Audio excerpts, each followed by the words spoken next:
Since 2006, Handicap International has participated in refugee repatriation operations in South Sudan, mainly in the center of the country in the Nile region. Some of these refugees fled from their homes over 20 years ago, as civil war devastated the country from 1983 onwards. The 2005 peace agreement gave these refugees the guarantee of a minimum level of security. After years of absence, their return is often difficult. They feel a mixture of joy, anxiety, hope and disappointment.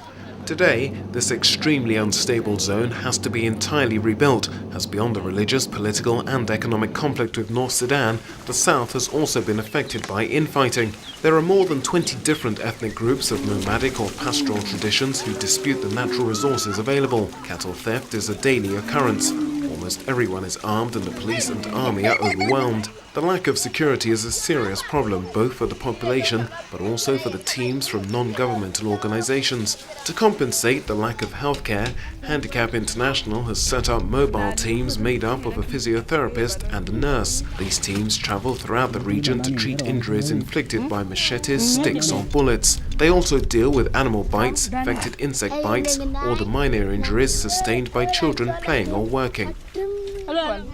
Une fracture, une blessure par balle ou simplement une simple plaie non traitée, non soignée peut ici, vu les conditions d'hygiène et les conditions de vie, faire que les personnes vont avoir une infection et cette infection peut aller jusqu'à l'amputation. Ou la personne va avoir une déficience qui va être acquise et durable. In such harsh living conditions, people with disabilities are rarely cared for by their entourage. Elizabeth is a case in point. She's a young woman with disabilities who has no family and has been almost totally abandoned. Today, the nurse is treating her bed sores and the physiotherapist is assessing her mobility and autonomy. The team is also working hard to mobilize the community to ensure she benefits from the care and attention she needs. Gaman, kudaman ke bej, and pipan ka kwargarene. Father has died, and mother, she don't want to see her. Maybe for me, I see it's very difficult for her to help herself. That's why she gets some wound in his body, and nobody to take care of this. So that one is very difficult to her.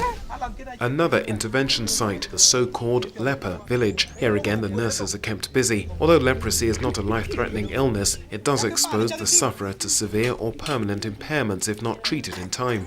Il y a une croyance que la lèpre est contagieuse, donc si on est aussi dans ce village, c'est parce que ils ont été repoussés plus ou moins des villages alentours, donc ils sont regroupés et ils ont formé leur propre communauté.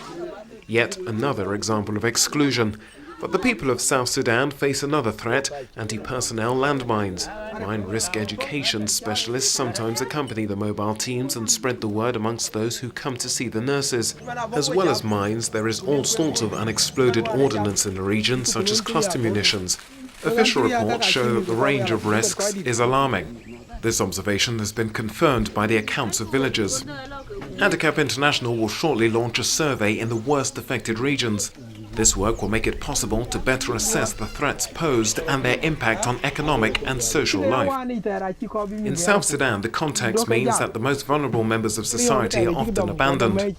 Nomadism, ethnic conflicts, insecurity and the lack of infrastructure mean that implementing humanitarian projects is particularly difficult.